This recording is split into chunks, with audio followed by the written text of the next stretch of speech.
Oke, seperti itu. Nah, oke, untuk profil pengajar sendiri, ini saya baru pertama kali masuk ya di kelas DS UGM 4 ini. Nah, untuk jabatan akademik saya sekarang masih tenaga pengajar, karena belum kenaikan jabatan ya, belum AA. Ini saya yakin Bapak Ibu di sini juga mungkin sudah AA, atau mungkin sudah lektor, atau mungkin sudah lektor kepala, atau mungkin ada yang sudah guru besar. Nah, ini saya masih masih junior ya, masih tenaga pengajar. Nah, untuk latar belakang sendiri, saya S2 di Ilmu Komputer UGM, lulus 2019.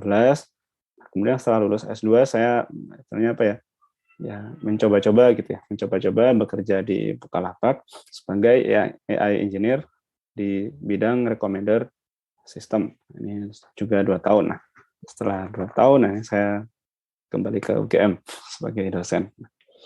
Untuk kontak pengajar ini saya bisa dihubungi di 0812 1195 4011, atau bisa dengan email erwin@ugm.ac.id, atau bisa juga lewat Telegram ya, Bapak Ibu. Sepertinya saya tadi sudah di-invite oleh Mbak Sherin ke grup DS UGM 04. Nah, ini juga kalau Bapak Ibu ingin japri ya silakan.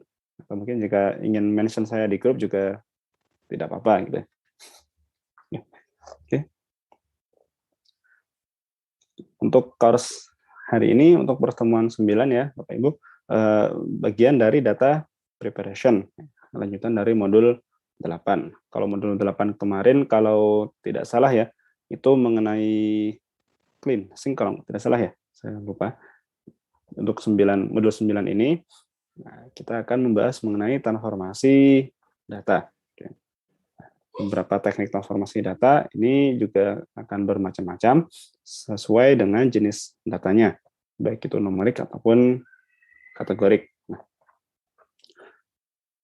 kemudian kursus ini dilanjutkan dengan pembahasan konstruksi data pada modul ke-10.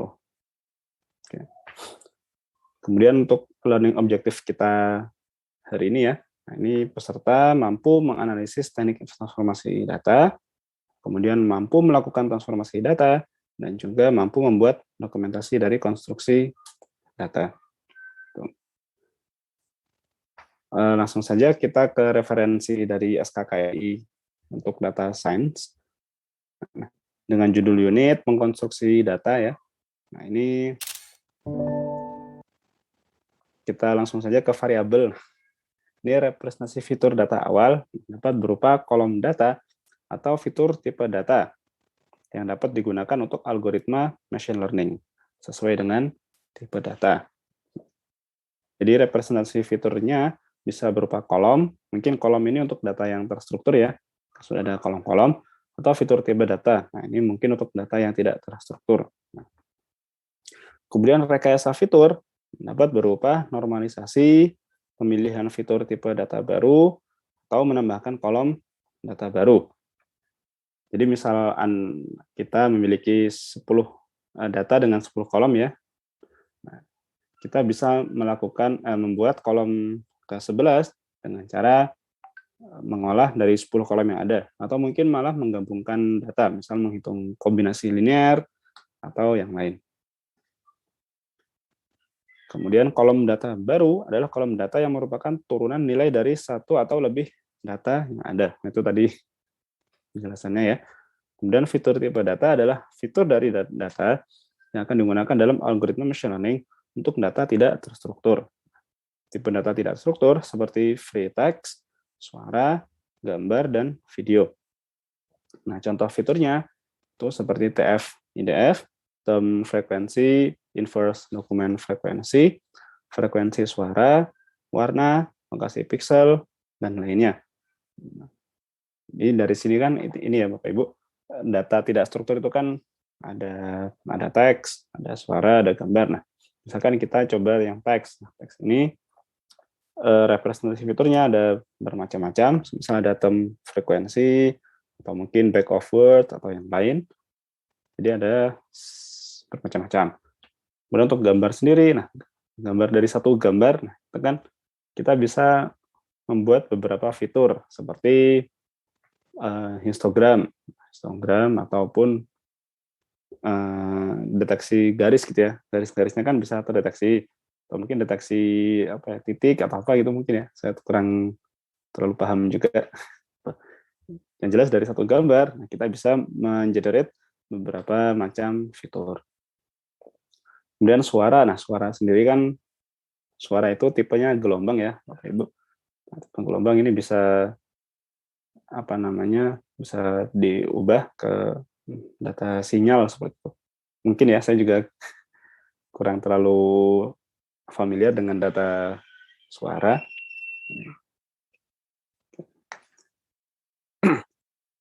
Kemudian untuk 1.5, normalisasi adalah cara yang diterapkan pada data berstruktur yang memiliki nilai berjenjang. Nah, teknik normalisasi diantaranya binning, minimum maksimum, scaling. Kita akan membahas ini, binning, minimum scaling pada modul 9.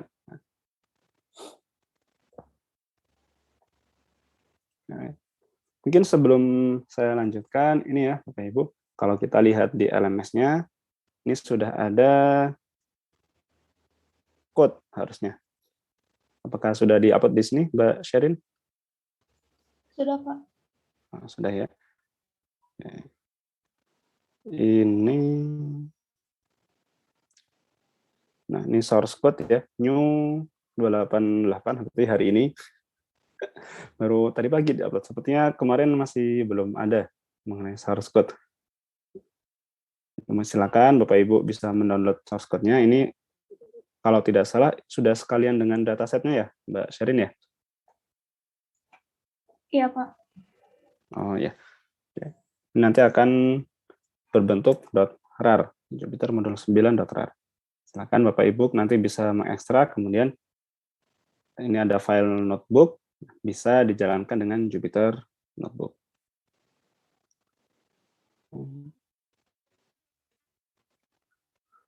Kita mulai masuk ke diskusi data transformation. Jadi representasi fitur atau pembelajaran fitur. Teknik-teknik yang diperlukan yang memungkinkan untuk sistem bekerja otomatis menemukan representasi yang diperlukan. Representasi fitur ini apa ya? Jadi kalau kita mungkin memiliki suatu data terstruktur ya, misal ada 20 kolom, apakah 20 kolom itu kita gunakan semuanya? Nah, ini tidak ya. Bisa jadi yang berpengaruh ke data label atau ke target, prediktor, itu hanya 5 kolom. Nah, jadi ya 5 kolom itu saja yang sebaiknya kita gunakan sebagai fitur. Untuk kolom lainnya mungkin bisa kita abaikan. Itu pemilihan fitur ya, Bapak Ibu. Kemudian rekayasa fitur sendiri, nah ini proses mengubah data mentah menjadi fitur yang mewakili masalah mendasar ke model prediktif, kemudian menghasilkan akurasi model yang lebih baik pada data yang tidak terlihat. Artinya, misalkan kita menggunakan data asli gitu ya, data asli, kita lakukan modeling, kita berhasil memperoleh akurasi katakan 80% atau 0,8. Kemudian kita lakukan feature engineering, kita olah datanya tersebut, kemudian kita lakukan modeling, dan kita peroleh akurasi 0,85 atau 85%. Nah, ini kan berarti terjadi kenaikan yang cukup signifikan ya, Bapak Ibu. Sehingga ini apa ya, teknik feature engineering kita bisa kita katakan berhasil. Apakah sebaliknya bisa terjadi? Oh, ya tentu bisa. Misalnya kita lakukan teknik feature engineering, kemudian akurasinya turun, ya itu juga memungkinkan. Jadi ya apa ya istilahnya, ya memang ini trial and error gitu ya. Try fail, try again. Nah, kalau kita coba kemudian kita gagal, ya dah kita coba lagi gitu sampai berhasil. Oke, untuk rekayasa fitur sendiri, nah ada, kalau kita lihat di sini ada beberapa macam ya, Bapak Ibu, ada feature learning, feature improvement, feature construction, feature extraction, feature selection, feature transformations. Kemudian untuk di modul ini, modul pertemuan 9 ya, kita akan berfokus kepada data yang terstruktur. Jadi kalau saya perhatikan ya, kalau saya perhatikan dari grup pusat itu, untuk modul 9 kita akan banyak diskusi mengenai data yang terstruktur. Untuk data yang tidak terstruktur, sepertinya akan banyak dibahas pada pertemuan besok, pertemuan 10. Jadi di sini untuk feature improvement ada bermacam-macam ya, ada imputation, encoding, scaling, handling outliers, log transform, looping operations, dan binning. Jadi untuk contoh outlier ya, outlier itu kalau bahasa Indonesianya yaitu pencilan. Aneh ya, tiba-tiba ada pencilan. Kalau di gambar ini kan misalkan kita mempunyai apel yang hijau semua, tiba-tiba ada merah. Nah, ini kok ada merah di sini? Nah, ini kan apa ya istilahnya harus kita perhatikan outlier di sini. Nah, kemudian kita akan menuju ke apa ya? Kita diskusi metode pertama yaitu metode imputasi. Imputasi sendiri yaitu mengganti nilai yang hilang dengan nilai pengganti. Nilai yang hilang di sini ya ada misalkan missing value, not a number atau mungkin blank gitu ya. Nah, misal ada form diminta untuk mengisi entah umur atau mungkin entah alamat gitu ya. Nah, itu ternyata tidak diisi. Nah, ini kan missing data. Bagaimana kita menghandle data yang seperti itu. Jadi kalau kita lihat ilustrasi yang kanan ini, original dataset, ini ada yang hijau dan merah. Hijau di sini artinya ada datanya, yang merah ini tidak ada datanya. Kemudian kita lakukan step imputasi, ini yang kecil ini ya Bapak Ibu, imputation step di sini. Kemudian dari dataset yang raw tadi akan menghasilkan dataset yang apa ya bermacam-macam tergantung dari teknik imputasi yang kita gunakan. Jadi kalau kita gunakan teknik A, ini akan menghasilkan yang data kosong tadi misalkan akan berubah menjadi data yang berwarna oranye. Ataupun kalau kita menggunakan teknik Z misalkan, nah ini data yang kosong tadi, data merah akan berubah menjadi data warna kuning. Nah, apakah teknik A lebih baik daripada teknik Z? Nah, tidak tentu. Bisa jadi lebih baik dan sebaliknya juga bisa jadi lebih buruk. Oke. Tergantung dari jenis datanya terutama. Oke. Nah, kemudian missing value sendiri secara teori ya, Bapak Ibu, ada 3 macam. Yang pertama missing completely at random. Missing completely at random ini ya benar-benar random gitu. Kemudian untuk yang kedua missing at random, yang ketiga missing not at random. Oke. Untuk ilustrasinya sendiri bisa dilihat ya Bapak Ibu, ini ada tiga contoh missing data. Yang biru ini menandakan ada data dan yang pink mungkin ya, pink ini menandakan data yang hilang. Jadi untuk missing MCAR ini missing completely at random, ya ini berarti benar-benar random. Tidak ada apa namanya, ya kita tidak tahu kenapa hilang gitu di tengah-tengah. Seperti itu. Kemudian kalau yang dua ini adalah missing not at random. Ini contoh missing yang tidak random. Seperti kalau yang bawah ini berarti data Z-nya hilang, ya, tergantung X-nya. Kalau yang sebaliknya, datanya akan hilang bergantung kepada X-nya. Oke. Seperti itu. Untuk kategori missing value yang pertama, ini missing completely at random. Nah, probabilitas sebuah instance yang hilang tidak bergantung pada nilai yang diketahui atau nilai yang hilang itu sendiri. Jadi benar-benar datanya hilang gitu ya. Nah, ini ada contohnya. Contohnya, misalkan kita mempunyai suatu tabel data, ini sudah dicatat ya, Bapak Ibu. Dan kebetulan ini kasusnya kita tidak memiliki backup-nya gitu di komputer. Nah, saya tidak sengaja menjatuhkan tinta ke data tadi, ke tabel data yang dicetak. Nah, kemudian ya karena ketumpahan tinta, maka datanya tidak terbaca. Gitu. Ya tidak terbaca, kemudian kita tidak memiliki backup-nya. Ya sudah, berarti datanya ya hilang. Gitu. Seperti itu. Ini completely at random. Kemudian yang kategori yang kedua adalah missing at random. Nah, probabilitas sebuah instance yang hilang mungkin bergantung pada nilai yang diketahui, tetapi tidak pada nilai yang hilang itu sendiri. Nah, ini saya akan mengambil contoh yang sensor saja ya. Sepertinya cukup mudah dipahami. Dalam kasus sensor suhu, fakta bahwa suatu nilai hilang tidak bergantung pada suhu, tapi mungkin bergantung pada beberapa faktor lain, misal daya baterai termometer. Jadi ya kalau ternyata baterainya habis, maka datanya hilang. Nah, itu ya bisa jadi ada teknik untuk mengisi data yang hilang tadi. Mungkin ya, mungkin. Jadi ini bergantung kepada, kalau di sini bergantung kepada alatnya. Oke.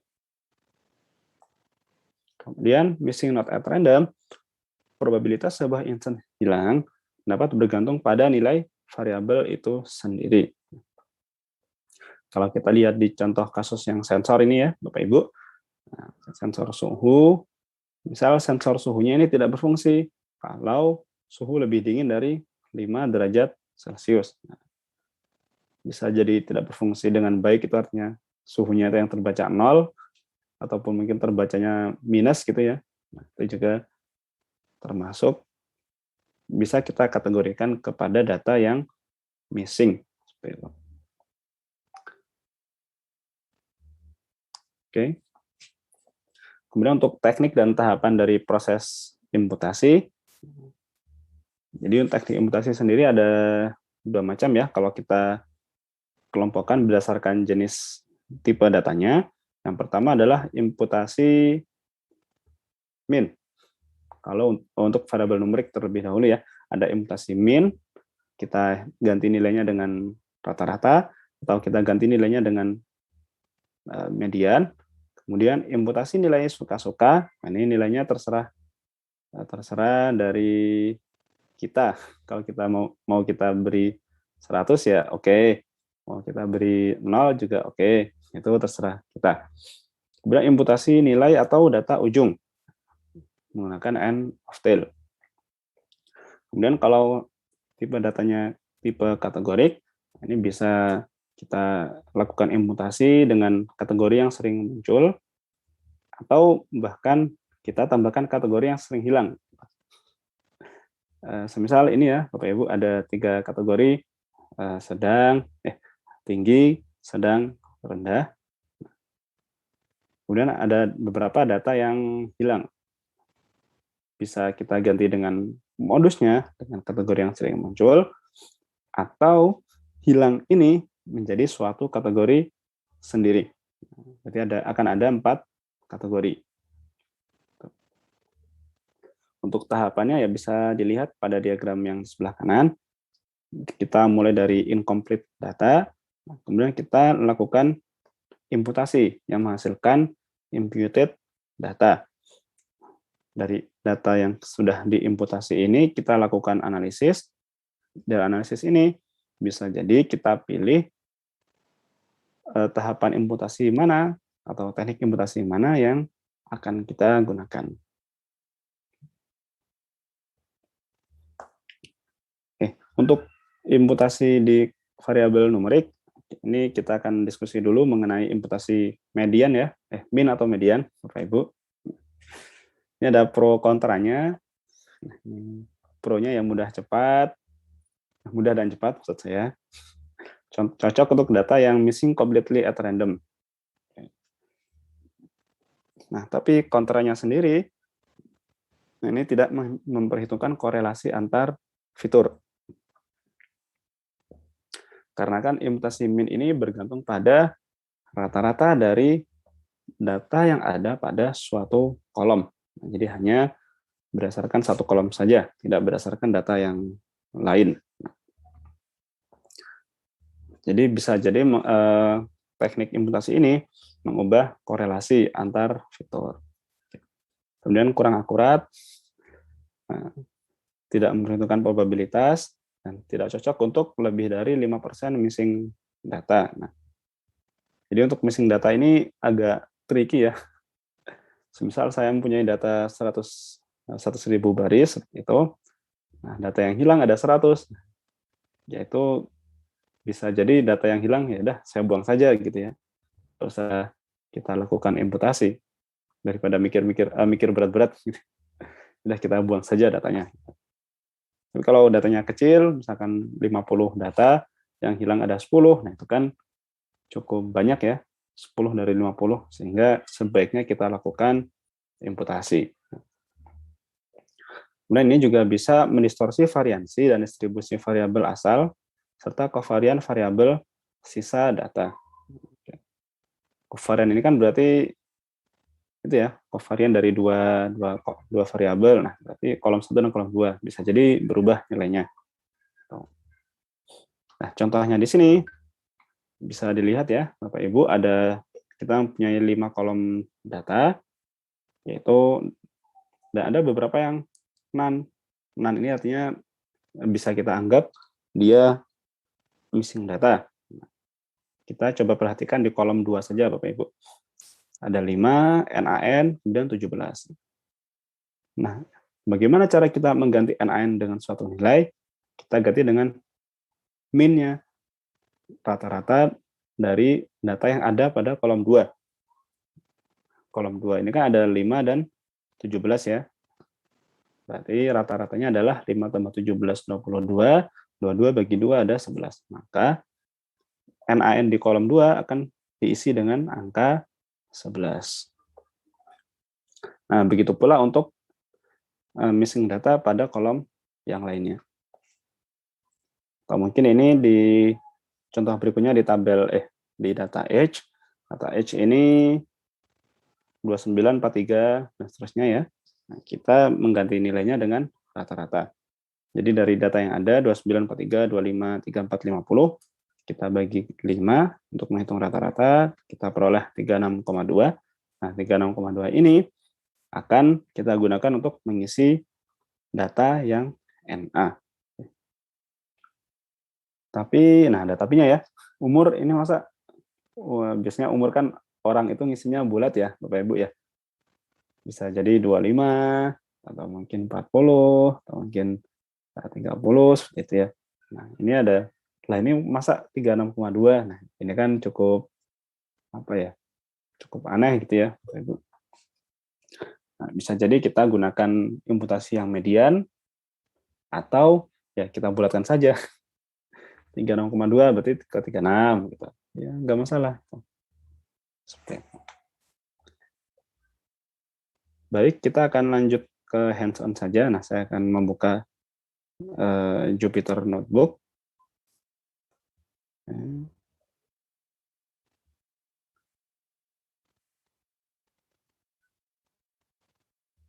Oke. Bapak Ibu, apakah sudah membuka Jupyter Notebook-nya? Sudah, Pak. Oh, sudah ya. Ya. Kita akan coba ini bareng-bareng ya, Bapak Ibu. Bahkan ini kan tadi source code-nya di upload tadi pagi, nah, baru tadi pagi. Nah, saya belum mencoba sebelum pertemuan yang pagi. Nah, jadi ya kalau ada error mungkin diwajarkan gitu. Baik, untuk modul ke-9, nah langsung saja ke imputasi min.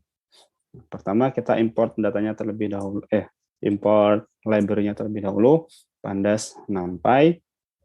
Oke. Dan kita buat datanya terlebih dahulu. Nah, kolom 1, kolom 2, kolom 3, kolom 4, kolom 5. Kemudian ada, ini kan bentuknya masih itu ya, dictionary ya, Bapak Ibu. Kita ubah ke pandas, data frame. Oke, nah kita coba tampilkan datanya terlebih dahulu. Oke. Ini 2919, 5 NaN dan seterusnya. Oke. Nah, cara mengganti apa namanya NaN di sini dengan suatu nilai, kita gunakan metode fill Na. Fill Na. Dengan apa? Dengan data.min. Data.min ini artinya min dari masing-masing kolom. Oke, mari kita coba. Nah, data.min akan menjadi 2919 akan tetap ya, Bapak Ibu. Nah, untuk kolom 2, nah bisa dilihat NaN sendiri akan berubah menjadi 11. NaN di kolom 3 akan berubah menjadi 6. NaN di kolom 5 akan berubah menjadi 7. Nah, karena hanya ada satu data 7, ya maka rata-ratanya ya, dia sendiri. Itu. Apakah ada yang mengalami error?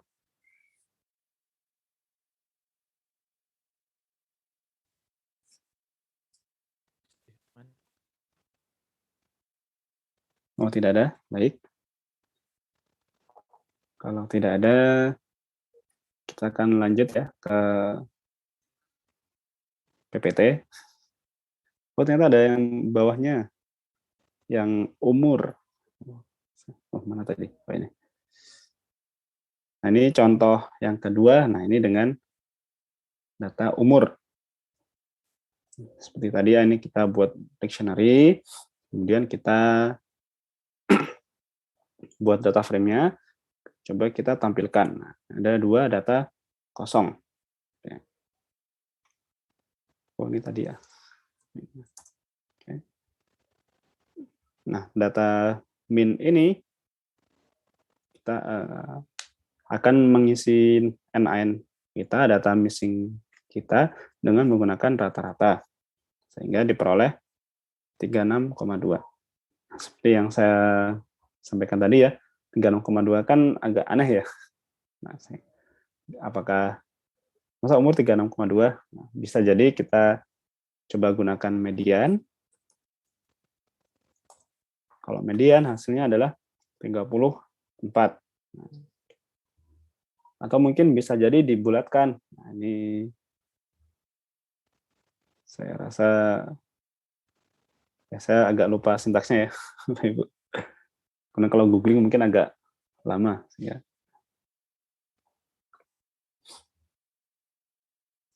Ya. Tapi saya jadi penasaran.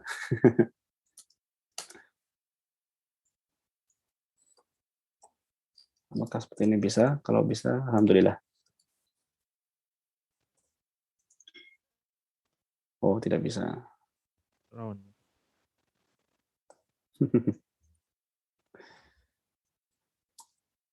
Oke.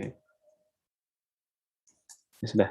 Nanti jika Bapak Ibu tertarik mungkin bisa dicoba sendiri ya. Bagaimana caranya membulatkan data di satu kolom.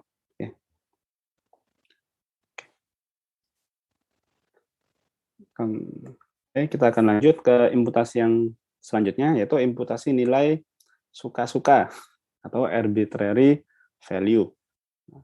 Ini dengan asumsinya data tidak missing at random. Kemudian ya mudah dan cepat gitu ya.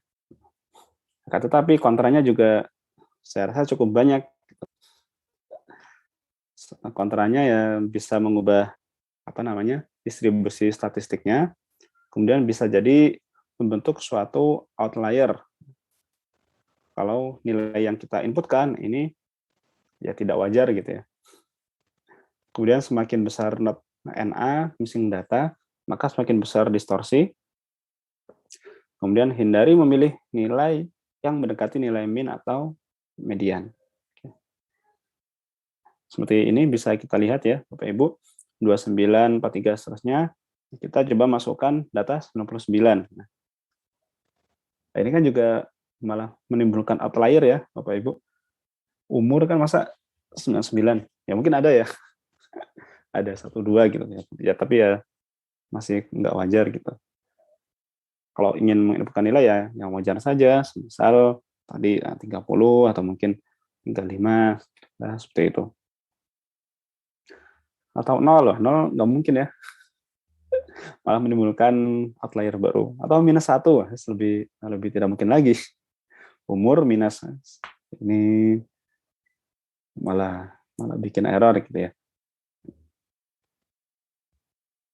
Kita akan kembali ke Jupyter, imputasi nilai suka-suka.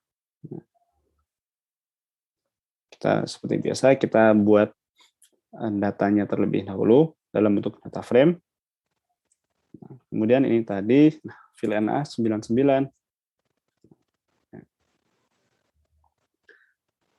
Ini juga masih apa ya? Terlalu aneh gitu ya, tidak wajar. Nah, coba kita 36 seperti itu. Oh, masih. Ini kan kalau dilihat, wah masih sedikit normal gitu ya, sedikit masuk akal. Coba kalau kita masukkan 0, nah 0, ini juga nggak mungkin ya, umur bisa 0 seperti itu. Apalagi -1. Nah, jika ingin menggunakan nilai yang arbitrary, ya ini sebaiknya nilai yang wajar-wajar saja.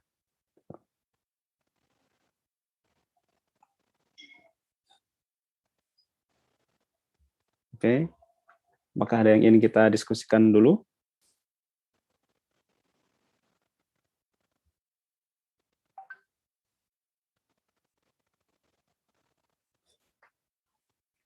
Mungkin Bapak Ibu jangan lupa untuk mengisi presensi ya, sepertinya di link yang sudah dikirimkan oleh Mbak Syarin.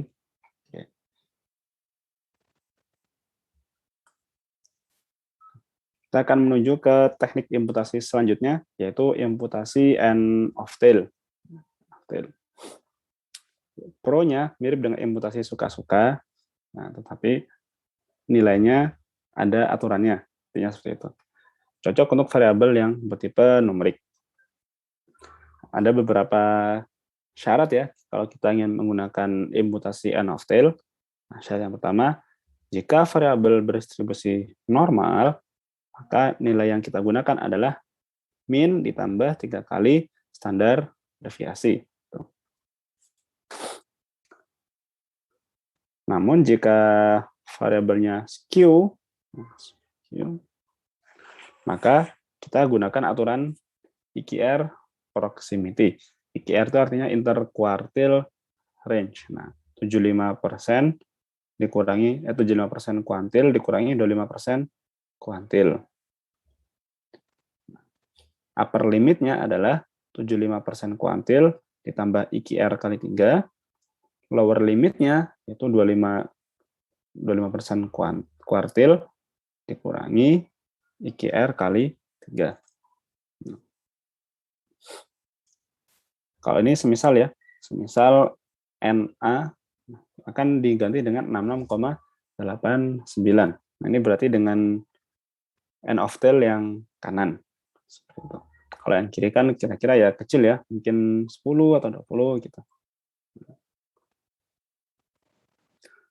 Oke, mungkin langsung saja kita ke hands-on lagi. Oke. Nah, pertama kita buat data terlebih dahulu ya, Bapak Ibu. Jadi ada data umur. Nah, kemudian di contoh berikutnya adalah ini, from feature engine imputation, import, until computer. Nah, library feature engine ini, nah ini kan library yang apa ya, kurang umum digunakan seperti itu ya. Sehingga kita harus menginstallnya terlebih dahulu jika belum ada. Karena tadi kemarin sih sebenarnya, kemarin itu pas mempelajari modulnya, oh ternyata dia menggunakan modul ini saya belum punya. Nah, jadi saya harus googling dulu bagaimana cara menginstall library ini. Nah, caranya adalah seperti ini, Bapak Ibu. pip 3 atau mungkin pip saja, install feature engine, feature strip engine.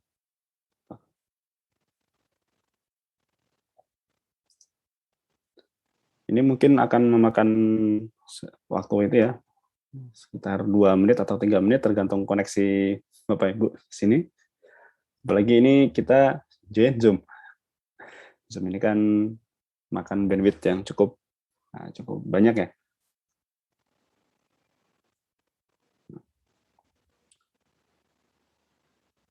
Silakan diinstal dulu feature engine-nya untuk agar ini bisa jalan. Contoh imputation-nya. Oke. Sambil menunggu, saya akan mencoba lanjut saja ya. From feature engine.imputation, kita import Intel imputer. Kemudian kita membuat objek imputer baru, yaitu Intel imputer dengan parameternya imputation method. Ini Gaussian. Tail-nya kita ambil yang kanan. Karena itu berarti data yang besar ya, bukan data yang kecil. Imputation methodnya Gaussian. Imputation method apa saja yang ada? Nah, ini sebaiknya kita baca di dokumentasinya ya. Jika Bapak Ibu tertarik, ini silakan lihat dokumentasinya dari feature engine ini.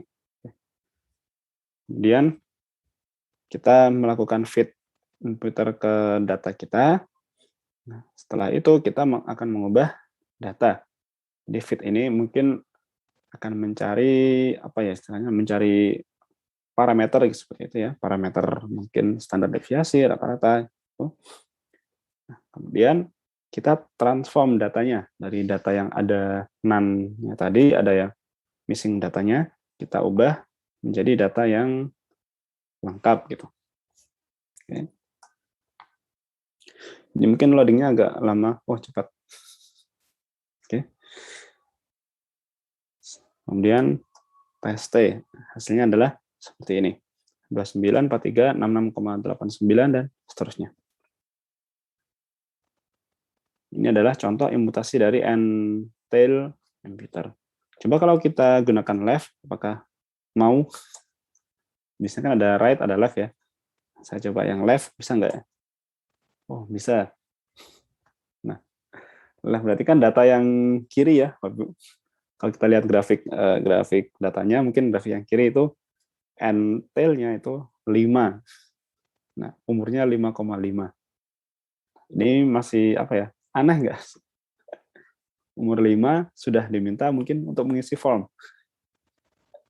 Ya, kecuali orang tuanya yang mengisikan ya. Gitu. Jadi ini ya tergantung dari studi kasus yang kita temui. Kira-kira. Ya, oke,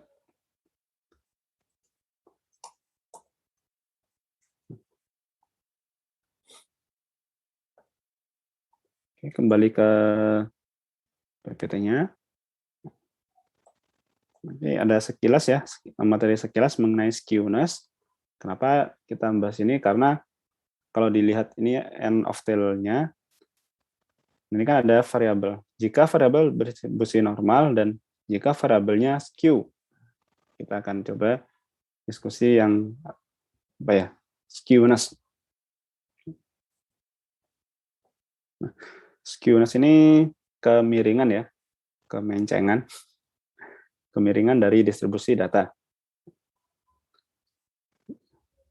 Nah, ini kalau datanya seperti ini, miring ke kanan istilahnya ya, miring ke kanan. Ciri-ciri utamanya, nah ini bisa melihat rata-ratanya lebih besar daripada median, median lebih besar daripada modus. Ini contoh ciri-ciri ya, ciri-ciri dari data yang skew-nya ke kanan. Jadi end of tail-nya itu di sini mungkin ya, Bapak Ibu, atau di sini. Dan kalau skew-nya ke kiri, ini miring ke kiri, nah ciri-ciri utamanya adalah ini, rata-ratanya lebih kecil daripada median, median lebih kecil daripada modus. Jadi N of tail-nya akan jauh sebelum rata-rata. Dan N of tail yang kiri jauh sebelum rata-rata, N of tail yang kanan lebih dari yang sedikit lebih banyak daripada modus. Oke. Apakah masih menginstall feature engine, Bapak Ibu?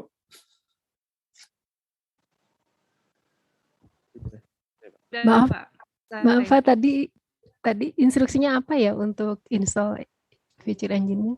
Oh, Bisa dilihat. Yang ini Bu Safitri. pip 3 install pakai tanda seru, pip 3 install feature engine. Makasih Pak. Oh iya, Bu Kalau Safitri. nggak pakai 3 bedanya apa, Pak? Mohon maaf, Bu Titin, bisa diulangi? Jika pipnya nggak pakai 3, ada pembedanya nggak hasilnya atau? Oh, seharusnya sama saja mungkin, Bu. Saya tadi coba nggak pakai 3 bisa jalan juga sih. Oh, bisa jalan juga ya? Iya, tidak apa-apa, Bu. Karena kalau ini kan saya menggunakan itu ya, Bu ya, dengan terminal gitu. Kalau mungkin tidak menggunakan Conda. Nah, mungkin kalau Bapak Ibu menggunakan Conda, ini tidak usah ada 3-nya. Kalau tidak ada Condanya ya ini mungkin ya, sebaiknya dikasih pip 3 gitu. Oke. Oke.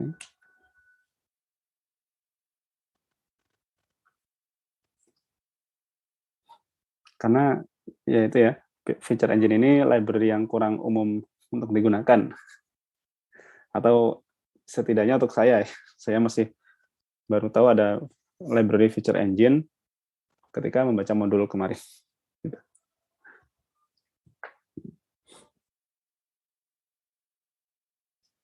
Baik, saya akan lanjut ke imputasi berikutnya, yaitu imputasi dengan modus, frekuensi, kategori. Kalau kita lihat ya di sini data yang hilang akan diganti dengan Ford, karena Ford-nya adalah modus. Nah, ada pro-nya ya, pro-nya cocok untuk data dengan missing at random, kemudian mudah dan cepat, cocok untuk data yang memiliki skew, dapat digunakan untuk produksi dalam model deployment.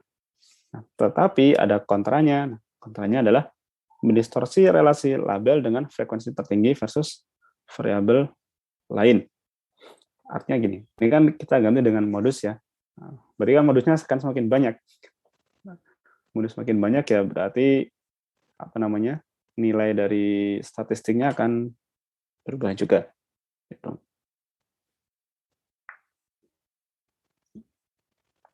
Oke, untuk hands-on-nya ya, saya akan kembali ke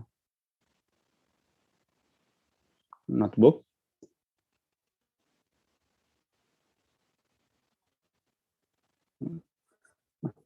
Nah, ini dengan menggunakan library simple imputer yang ada pada scikit-learn. Nah, scikit-learn ini kan sudah cukup familiar ya mungkin bagi saya dan Bapak Ibu.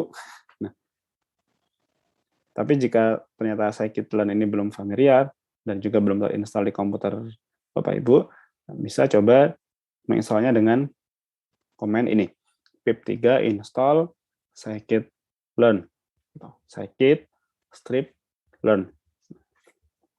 Tapi saya kurang tahu, sepertinya sudah ya, karena di awal sepertinya Bapak Ibu diminta untuk menggunakan Conda. Nah, Conda ini kalau tidak salah scikit-learn sudah terinstall jadi satu di situ.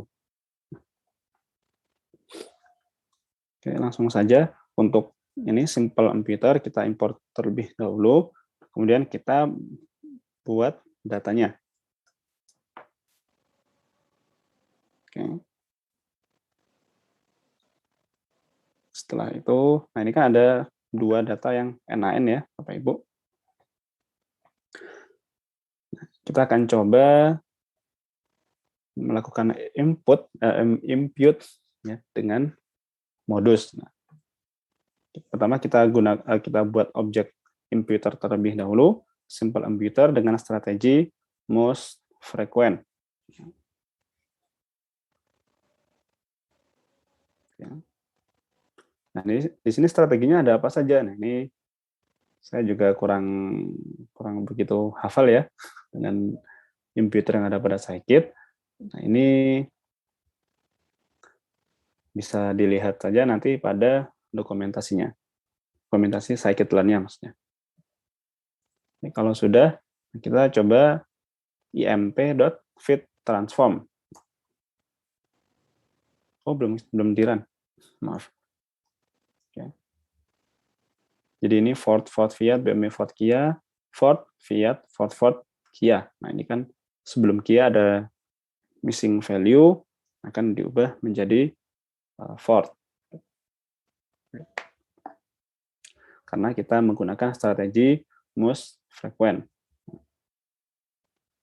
Ini apakah bisa dengan min? Oh, tidak bisa ya, karena bin itu untuk data numerik ya. Ini datanya data string, dia kategorik bukan numerik. Ya, sudah kita coba dengan strategi most frequent. Ini saya juga baru tahu ya, kalau di scikit-learn ternyata sudah ada fit transform. Karena biasanya kita fit terlebih dahulu, baru kita transform. Nah, jadi di dua komen terpisah.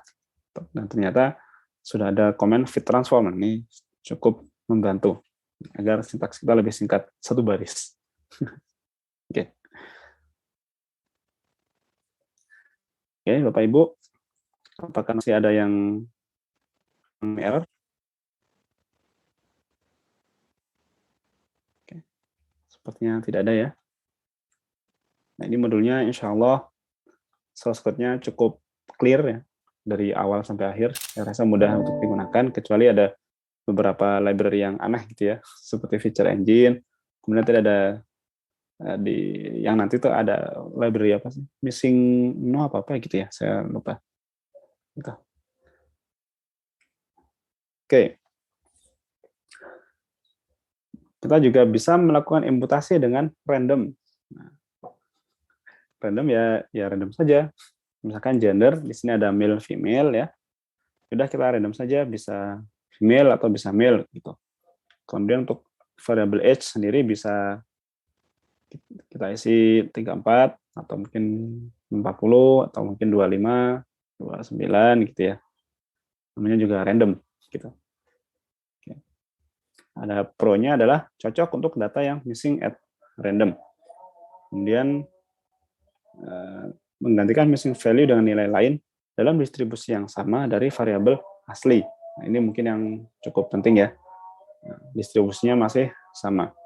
Kemudian mudah dan cepat mempertahankan varians dari variabel. Tapi yang menjadi kontra adalah dia randomness. Randomness kan berarti apa ya? Ya tidak bisa ditebak gitu ya, randomness. Kemudian membutuhkan memori besar untuk deployment karena perlu untuk menyimpan data latih yang asli untuk ekstraksi nilai. Oke. Langsung saja ke hands-on-nya ya, Bapak Ibu, untuk imputasi dengan menggunakan random sampel.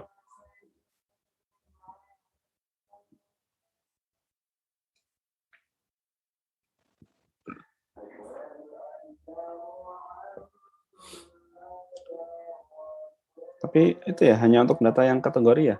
Oh, iya. Ya sudah, kita coba dulu saja ya, Bapak Ibu. Saya baru ini ya, bagi tipe data kategori. Jadi untuk numerik sepertinya tidak bisa. Oke.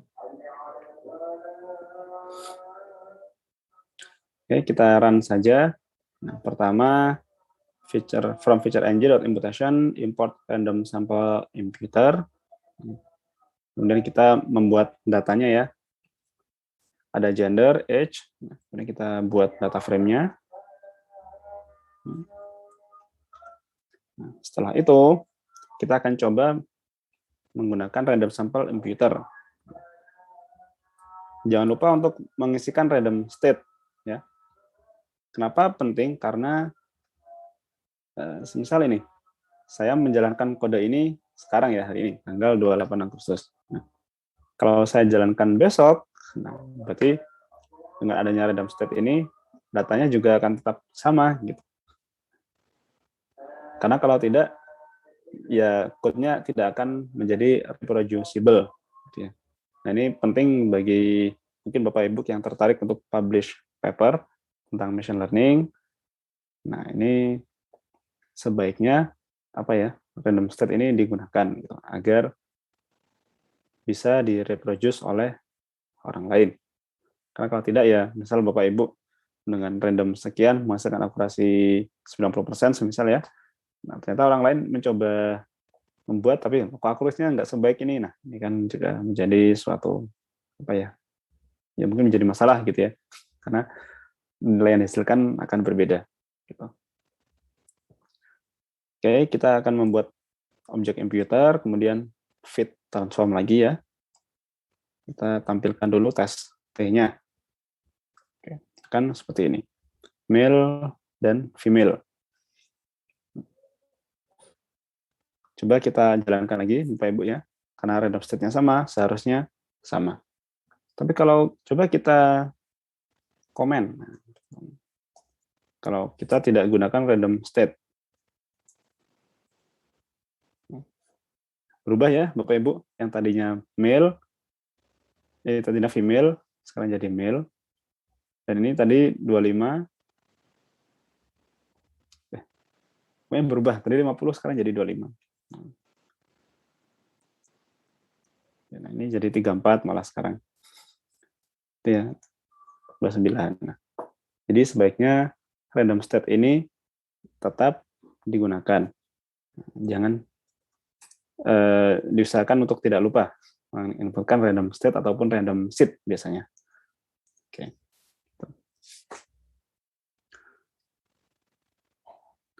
Nah, kemudian untuk imputasi nilai 0, nah ini saya rasa cukup dengan mirip dengan fill NA tadi ya, dengan imputasi yang suka-suka kita gitu. Kenapa mengimputasi dengan 1 ya, suka-suka. Nah, itu. Kemudian langsung saja ya, kita lanjut ke imputasi jenis berikutnya, yaitu imputasi dengan KNN.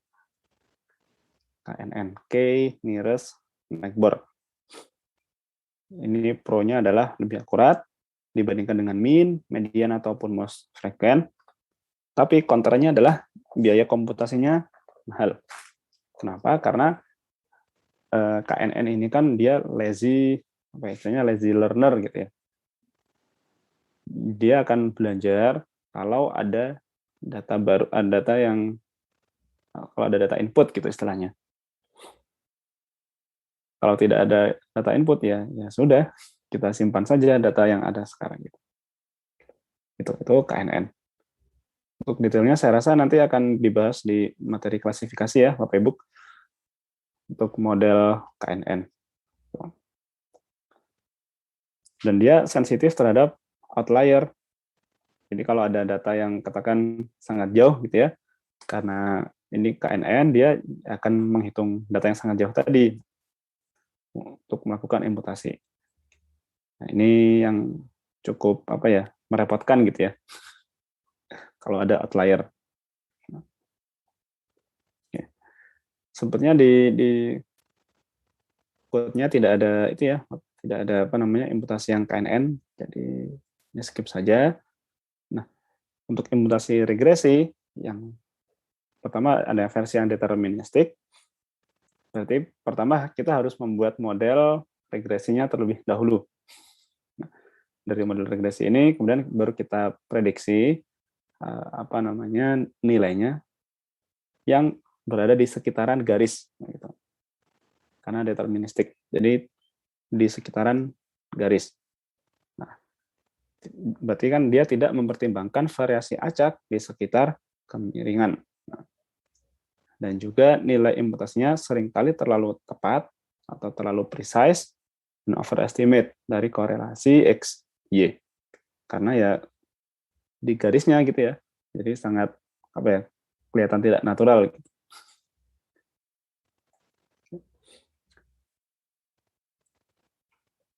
Oke, untuk hands-on ini cukup banyak ya.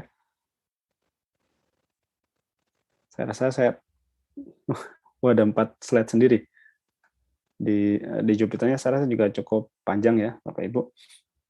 Ini, saya rasa Bapak Ibu bisa menjalankan sendiri untuk regresi yang deterministik. Mungkin saya akan coba membahas sedikit ya di slide-nya. Jadi ini menginputkan data diabetes.csv di modul yang sudah di source code yang di download Bapak Ibu harusnya sudah ada datanya. Nanti bisa diinputkan saja. Nah, jadi sebenarnya data diabetes.csv ini datanya lengkap, tidak ada missing value. Tidak ada missing value. Nah, karena ini untuk keperluan belajar imputasi, maka ya kita kosongkan sendiri gitu datanya. Kita misskan sendiri datanya dengan cara ini. df log df glukos sama dengan 0, glukos, nah ini sama dengan NP NaN, seperti itu. Mungkin bukan itu ya, maksudnya bukan datanya lengkap, tapi memang data yang missing itu dia bernilai 0. Mungkin lebih tepatnya seperti itu ya, Bapak Ibu. Mohon maaf atas kesalahan saya tadi. Jadi kalau datanya 0, dia adalah data missing. Gitu. Nah, sehingga kita harus mengubah data yang 0 ini menjadi bertipe NaN agar mudah untuk diproses. Nah, seperti itu. Nah, setelah itu kita membuat visualisasi dari missing value. Bisa kita lihat ya di kolom pregnancies ini tidak ada data yang hilang. Di glukos ini ada 1, blood pressure ini ada, skin thickness ini juga lebih banyak, yang paling banyak di insulin. Ya mungkin karena insulin ini kan ngetesnya harus butuh lab ya mungkin ya, sehingga kalau tidak ada datanya ya mungkin diisi 0 gitu, sehingga dia mengakibatkan missing value.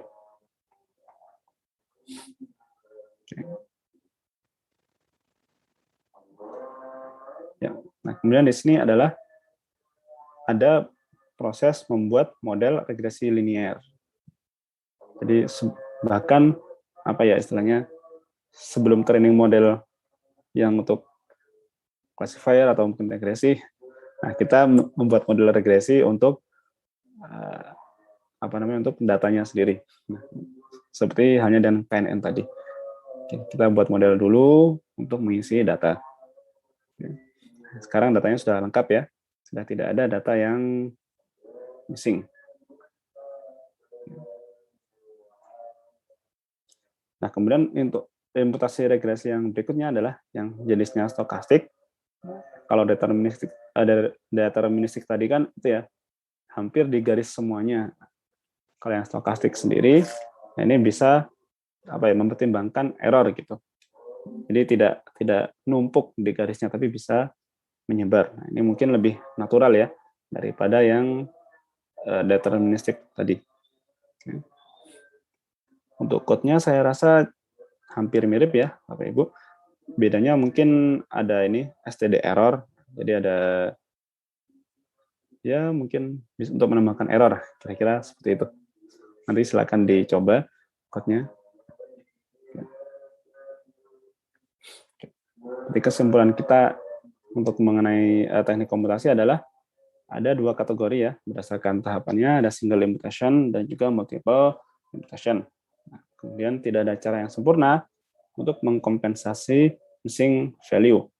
Jadi kalau missing value ada data hilang ya sudah, kita hanya bisa menebak. Setiap strategi memiliki kinerja lebih baik untuk kumpulan data tertentu dan tipe data yang hilang, tapi dapat berkinerja jauh lebih buruk pada jenis kumpulan data lainnya. Jadi tidak ada solusi yang one for all gitu ya. So far ya sejauh ini. Gitu. Baik, untuk imputasi saya rasa cukup ya. Ini sudah 11.47, sisa 30 menitan. Oke. Sekarang kita akan lanjut ke teknik yang kedua, yaitu mengatasi outlier. Outlier tadi bahasa Indonesia adalah pencilan. Kalau kita membeli buku machine learning bahasa Indonesia kan biasanya itu ya diterjemahkan semua gitu. Berarti ya ada kata pencilan. Error mungkin kalau terjemahannya galat gitu ya. Ketika saya baca, pernah saya baca buku itu, galatnya apa? Oh, galat itu error. Jadi mungkin agak asing gitu ya dengan istilah galat, pencilan seperti itu. Oke. Kembali ke sini. Nah, definisi outlier. Outlier ini adalah titik data yang sangat berbeda dari data lainnya. Pengamatan menyimpang dari pola keseluruhan pada sampel. Penyebabnya ya ada beberapa macam. Ada error percobaan, kemudian salah input, misal umurnya harusnya 15 gitu ya. Mungkin karena ada typo jadi inputnya 150 gitu. Ya kan tidak tahu juga gitu ya. Error instrumen, nah, kesengajaan untuk pengujian ya. Jadi untuk dalam rangka belajar outlier kita geser datanya. Kemudian error data processing, error sampling, kewajaran karena keanehan dalam data, bukan error. Nah, misal kalau kita lihat misal pada data saham gitu ya, kan tiba-tiba ada data naik, itu mungkin ya bukan anomali, bukan outlier. Ya karena ada faktor lain yang mengakibatkan harganya tiba-tiba naik atau tiba-tiba turun. Gitu. Oke.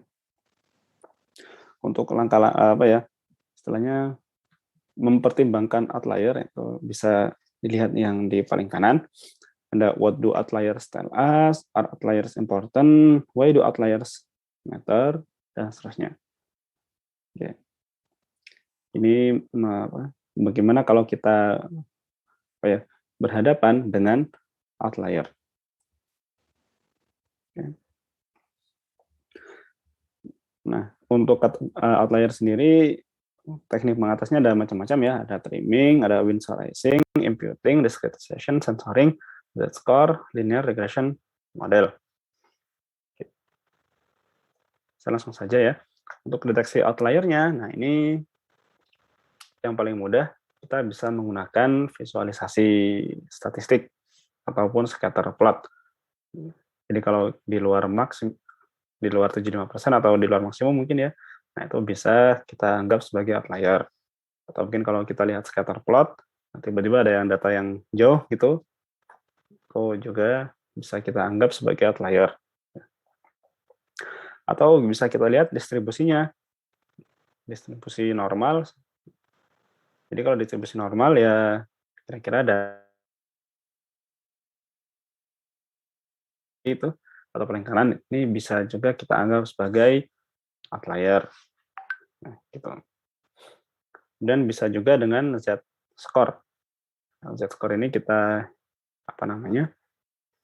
kita hitung z-score itu rumusnya x min rata-rata dibagi standar deviasi. Jadi kalau ini z-score-nya kira-kira -3 ke bawah, -3, -3,5, kita bisa anggap dia sebagai outlier. Ataupun di atas 3,1, itu kita anggap sebagai di outlier. Atau dengan menggunakan IQR, atau ada IQR, interquartile range. Nah, ini jadi IQR itu kan itu ya, tadi Q3 dikurangi Q1. Nah, minimumnya itu adalah Q1 Q1 dikurangi 1,5 kali IQR. Seperti itu.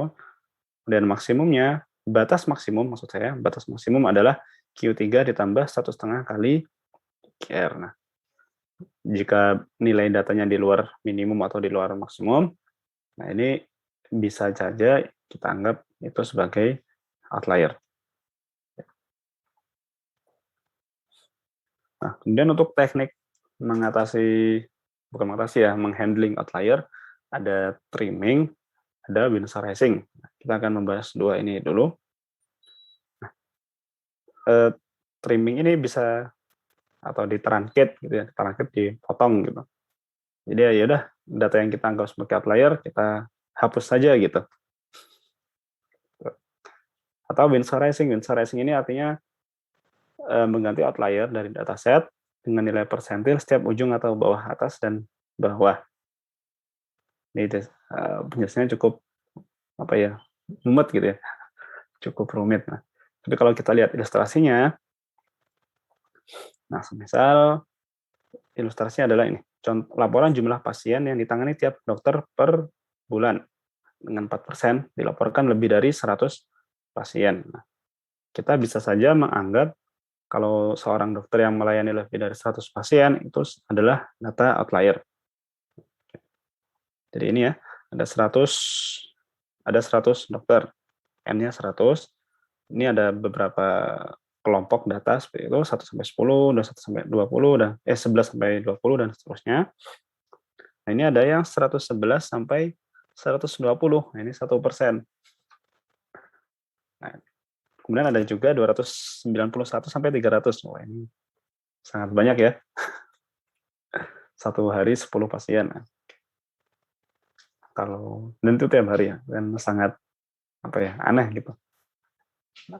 Cara menghandlingnya, kita bisa anggap untuk yang atas ini adalah winsorizing. Winsorizing ini artinya yang lebih dari 100 kita masukkan ke 100 gitu. Sehingga jumlah datanya akan tetap 100 data. Kemudian kalau yang bawah ini adalah trimming atau truncating. Jadi yang lebih dari 100 pasien tadi kita buang, sehingga N datanya akan berkurang menjadi 96.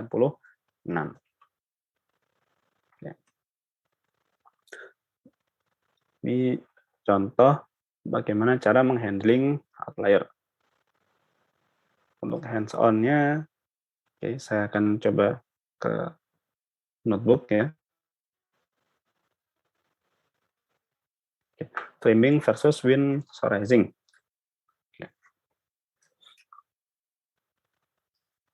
Nah, di sini menggunakan library SciPy yang sudah mempunyai winsorize dan Trima.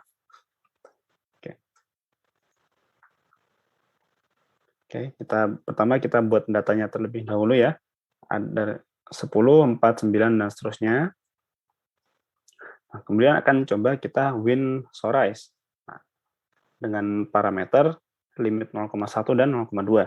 Artinya 10% nilai terendah akan kita ganti dan 20% nilai tertinggi juga akan diganti.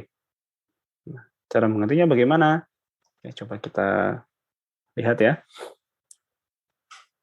Jadi kalau 10 akan diubah menjadi 8. 4 tetap 4, 9 jadi 8, 8 jadi 8, 5 tetap 5, 3, 7, 7, 2, 2, 1 menjadi 2, 6, 6. Jadi winsorizing ini tidak menghapus data, tetapi memasukkan data ke kelompok yang terkecil gitu ya, atau kelompok yang terbesar. Kemudian kalau trim ini kalau kita lihat datanya ya, 10 menjadi 0. Oh ya, parameternya limitnya adalah ini, 2, 8. Berarti yang di bawah 2 akan dibuang dan di atas 8 juga akan dibuang. Oke. Nah, 10 akan coret, 4 masuk, 9 coret, 8 masuk, 5 masuk, 3 masuk, 7 masuk, 2 masuk, 1 coret, 6 masuk. Ini adalah contoh trimming. Oke. Ya, seperti ini Bapak Ibu. Winsorizing dan trimming. Kemudian yang selanjutnya adalah diskritisasi. Proses mengubah fungsi atau nilai seperti itu ya, dari continue ke discrete. atau istilah yang lebih umum itu adalah istilah binning. Kalau diskritisasi takutnya apa ya, lebih ke arah gelombang gitu ya, gelombang atau sinyal. Kalau di sini mungkin lebih sering kita dengar istilah binning. Ya. Nah, binning sendiri ada bermacam-macam ya. Yang sering digunakan mungkin yang equal width diskritisasi. Jadi setiap kelompok memiliki panjang yang sama. Atau mungkin bisa jadi equal frekuensi. Setiap kelompok dibuat agar memiliki jumlah data yang sama. Intervalnya terserah. Yang penting satu kelompok memiliki anggota yang banyaknya sama dengan kelompok lain. Oke. Ilustrasi binning untuk data numerik. Nah, kalau saya melihat grafik ini, saya malah teringat itu ya, integral. Jadi integral menghitung jumlahan ya, dengan 4 kotak, 8 kotak, 16 kotak. Ya mungkin sama ya tekniknya binning ini dengan teknik integral tadi dengan membagi ke kotak-kotak. Kira seperti itu. Oke, untuk hands-on-nya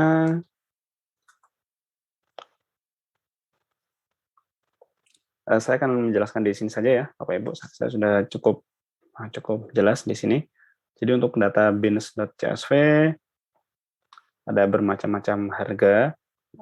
Kemudian kita membuat batas ya di sini np lin space min df harga max df harga 4. Nah, berarti kita membuat batasnya dari 1.500 sampai 91 akan dibagi 4. Gitu. Sini, bin. Kemudian setelah kita mempunyai bins-nya, nah bins-nya ini akan kita masukkan ke sini. Kategori murah, standar, mahal. Nah, pd.cut, df harga, bins. Nah, bins ini batasnya ya, kita sudah tentukan di sini. Label kategori, include lowest sama dengan true. Artinya ya 1.500 dia masuk ke dalam murah. Kemudian dan seterusnya gitu ya. Berarti kan jika kita ingin mengubah batas ya, misal yang di bawah 10.000 murah, 10.000 sampai 50.000 standar, yang di atas 50.000 mahal. Berarti kita ubah saja di variabel bins-nya ini. Kita definisikan Kita definisikan batasan-batasannya saja.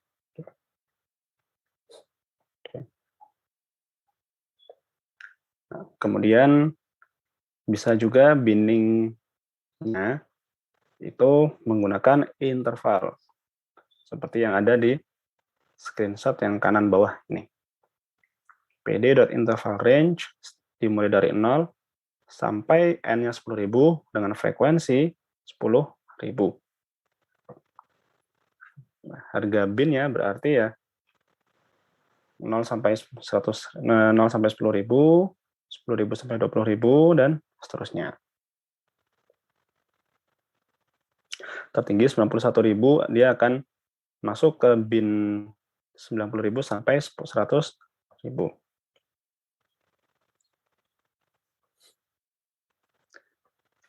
Kemudian, nah ini KeyCut. KeyCut ini saya masih kurang begitu familiar ya dengan KeyCut. Cuman sepertinya dia akan sama dengan yang pertama ini, dengan lin space ini, sepertinya. Tapi kok beda ya? Nah, nanti Bapak Ibu bisa itu ya, bisa explore KeyCut sendiri, dia bin-nya bagaimana. Gitu.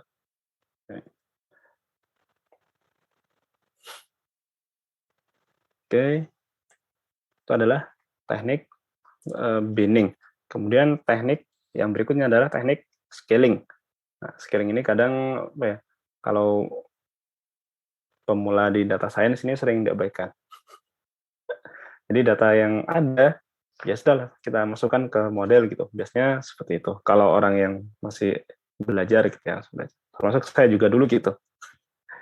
Tapi setelah memahami algoritmanya, nah saya jadi tahu oh ternyata datanya harus diolah agar seperti ini, seterusnya gitu ya. Oke. Semisal ini, kalau kita lihat deskripsinya ya, kita melihat data usia versus data gaji. Nah, usia sendiri kan paling berapa ya? 0 sampai katakan 100 ya. 100. Tapi kalau gaji sendiri, nah, katakan dari 1 juta sampai 10 juta, misalkan seperti itu. Nah, berarti kan di sini range-nya apa ya, sangat jomplang gitu ya, sangat timpang. Usia sendiri hanya ada 100, range-nya hanya 100, sedangkan gaji range-nya sendiri adalah 9 juta. Oh, ini kan sangat jauh. Tuh. Sehingga apakah bisa dibandingkan? Ya tidak bisa gitu ya. Karena kalau kita coba hitung apa ya istilahnya Euclid distance-nya gitu. Nah, beberapa algoritma menggunakan Euclid distance untuk membandingkan datanya. Nah, ya berarti karena tadi gaji memiliki range yang sangat besar ya daripada usia, maka kolom gaji ini akan sangat mendominasi dibandingkan kolom usia. Nah, ini sangat kurang ideal gitu ya ketika untuk training model. Sehingga kita harus melakukan scaling dengan tujuan dia bisa dikatakan memiliki range yang sama. Kira-kira itu, memiliki range yang sama ataupun sudah setara gitu, sudah sebanding. Ya.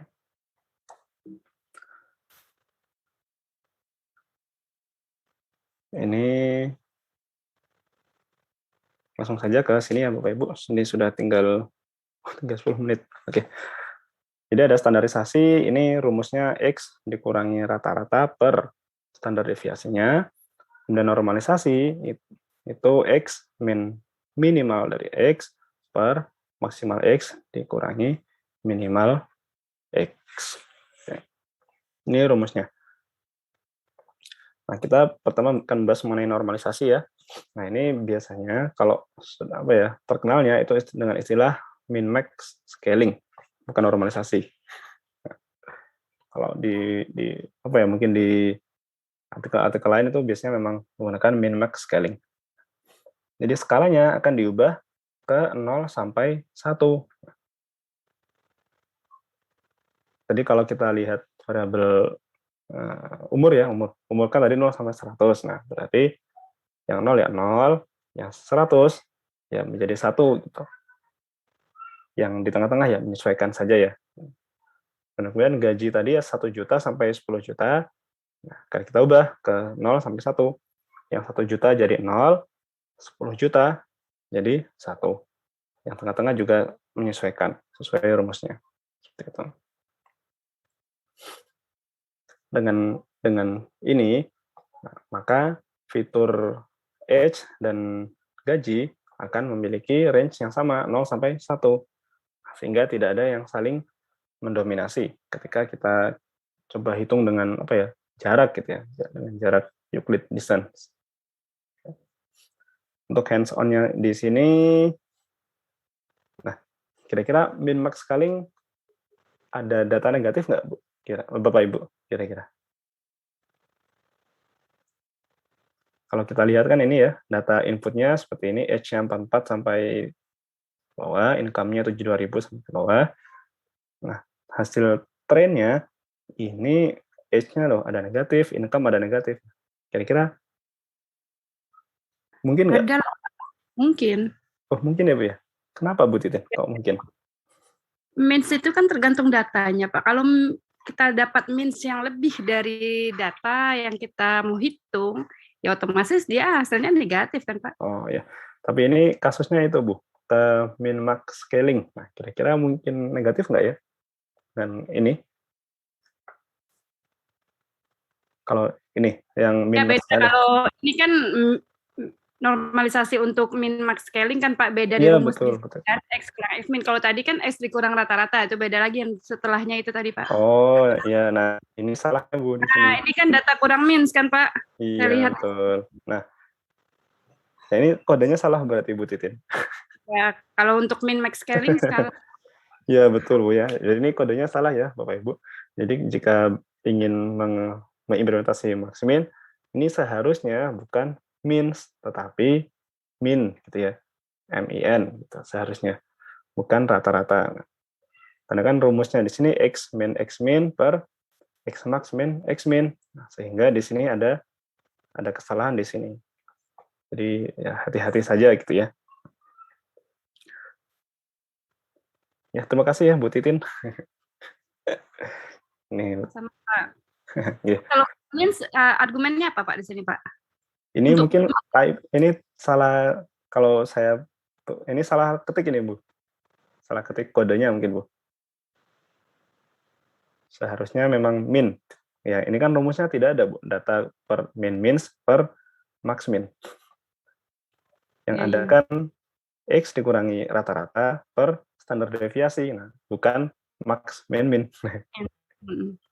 Nah, ini yang atasnya ini, tapi bawahnya ini. Nah, ini tidak umum gitu ya. Oke. Ini berarti ada typo di sini ya. Jadi nanti tolong Bapak Ibu untuk memperbaiki code-nya, hanya satu baris saja. Oke. Kemudian untuk standarisasi ya, scaling yang berikutnya yaitu standarisasi. Nah, tujuannya data hasilnya agar memiliki rata-rata 0 dan standar deviasinya 1. Jadi semisal ini kita mempunyai dua data atau dua data dari dua parameter, dua atribut gitu ya. Yang pertama rata-ratanya 10 dengan standar deviasi 30. Kemudian rata-rata yang kedua adalah 200 dan standar deviasi 20. Nah, ini tidak bisa kita bandingkan atau belum bisa kita bandingkan. Sehingga kita ubah dulu datanya sehingga keduanya memiliki rata-rata 0 dan standar deviasinya 1. Nah, ini sudah comparable. Ini sudah bisa kita bandingkan.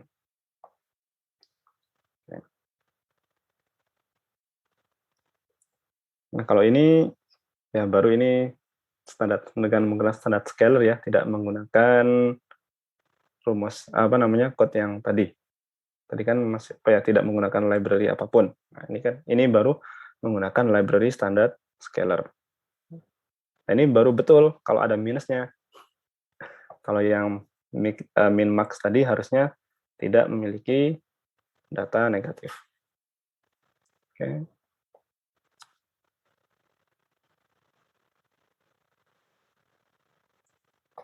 Nah, seperti ini ya Bu ya. Maaf, Bapak Ibu ya, mohon maaf. Jadi hasil dari standarisasi dan max min normalization.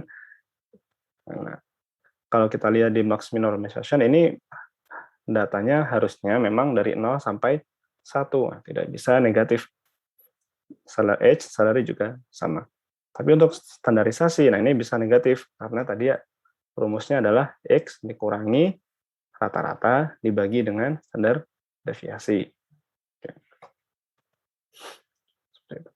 Jadi kalau standarisasi masih ada negatif, kalau max min kalau ada negatif, nah berarti ini salah. Oke, nah ini nanti ini sama saja melihat distribusi before dan after. Gitu. Oke. Kemudian di sini ada banyak referensi terkait dengan feature engineering untuk data yang terstruktur. Nah, jadi jika Bapak Ibu merasa masih kurang ya dari pertemuan hari ini, bisa membaca beberapa referensi yang ada di sini.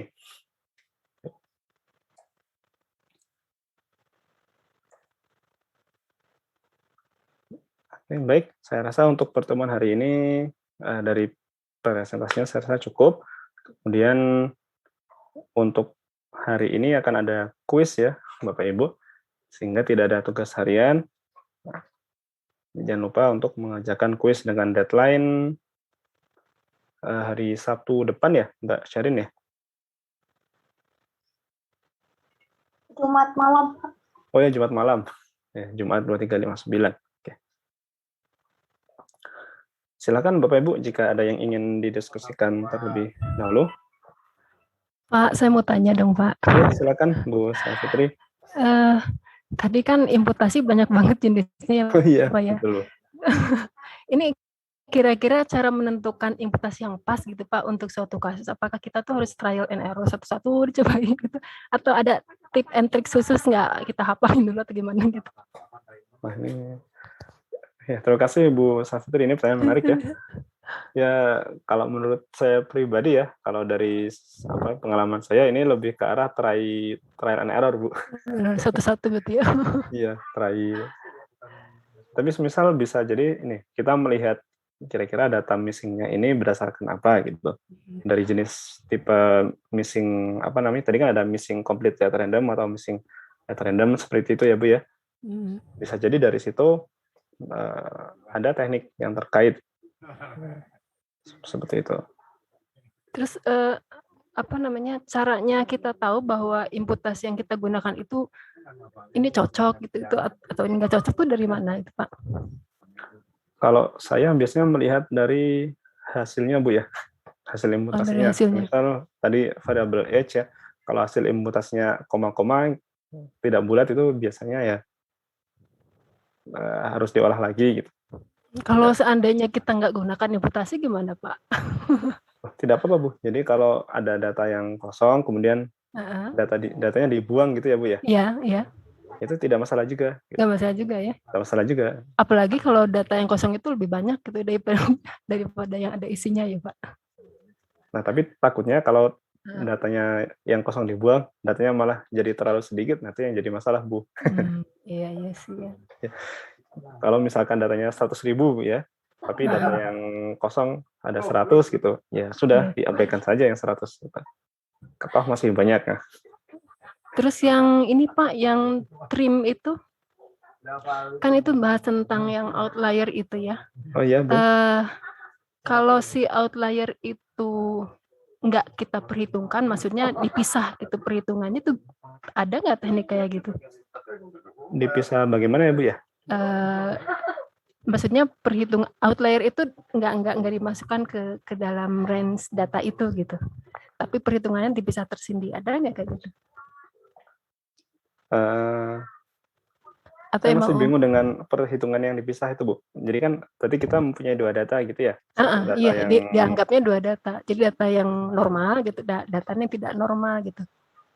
Kemudian setelah kita mengolah data yang tidak normal, nah itu kita gunakan sebagai apa Bu? Iya, maksudnya berarti nggak ada ya? Berarti nggak ada ya? Ya? Oh, okay. Iya. Makasih Pak.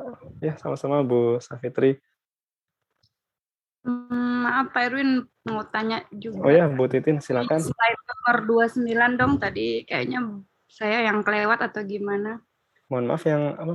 Slide nomor? Slide nomor 29. Halaman 29. Yang ini ya Bu ya?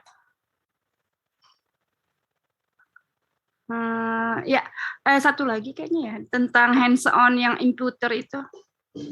Oh, yang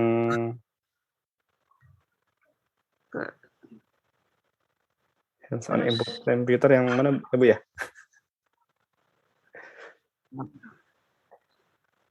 Tentang imputasi random sampel itu loh. Random sampel, oh yang ini. 26 Bu. 26 ya? Ya 26, ini. 26, 27. Ya. Saya 29 ya. Berarti yang lama kali. Lagi Pak, yang ini kan ada random state 29. 29 ini artinya apa ya Pak? Tadi kan cuma menjelaskan bahwa harus ada suatu angka yang nanti dia tetap berubah-ubah. Kalau saya jadi 26, saya jadikan misalnya 2 ataupun sesuatu angka lah itu. Itu mengartikan apa ya Pak? Nah ini tidak itu Bu. Jadi random state itu apa ya istilahnya menggunakan angka berapapun bisa Bu. Jadi random state ini kan mendefinisikan apa ya? Misal kita ini 29, nah berarti 29 nanti data random setelahnya mungkin 100. Nah, kemudian setelah 100 mungkin 50 seperti itu. Jadi kalau kita inputnya 29 ini ya, urutan randomnya akan tetap seperti itu, Bu Titin. 29, 150. Kalau kita run bulan depan, parameter ya? ya sebagai parameternya. Jadi ya 29, 150 akan tetap seperti itu. Oke. Kalau mungkin random state mau diganti 2 tadi Bu ya tidak masalah. Tapi urutan sequence randomnya mungkin akan berbeda. Jadi 2, mungkin 2, 50, 100, berapa gitu.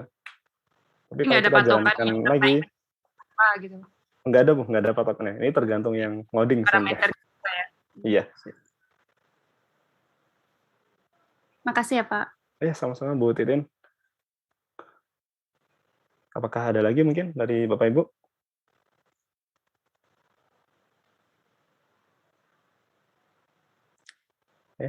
Sebenarnya tidak ada ya. Nah, jadi jangan lupa untuk mengisi presensi di pertemuan ke-9 ya, Bapak Ibu. Dan jangan lupa untuk mengerjakan kuis sampai deadline hari Jumat. Oke. Kuisnya masih belum tersedia ya, Pak? Masih belum, karena ini Pak, sepertinya ada perubahan soal sepertinya. Oh iya. Ya. Coba di-refresh lagi, Pak. Oh iya. Sudah ada ya, Mbak Sherin ya? Sudah saya unhide. Apakah sudah muncul? Oh, sudah di-unhide. Oke. Coba saya cek dulu, Mbak. Sudah muncul, Mbak Sherin? Oh iya, sudah. Oke, terima kasih. Oh ya. Baik, sama-sama Pak. Kalau begitu untuk pertemuan hari ini saya cukupkan sampai di sini. Nah, terima kasih atas kehadiran Bapak Ibu semuanya. Sampai jumpa di pertemuan 10 besok ya. Saya akhiri dulu. Assalamualaikum warahmatullahi wabarakatuh dan selamat siang. Waalaikumsalam warahmatullahi wabarakatuh. Recording stopped. Sama-sama. Sherin, terima kasih.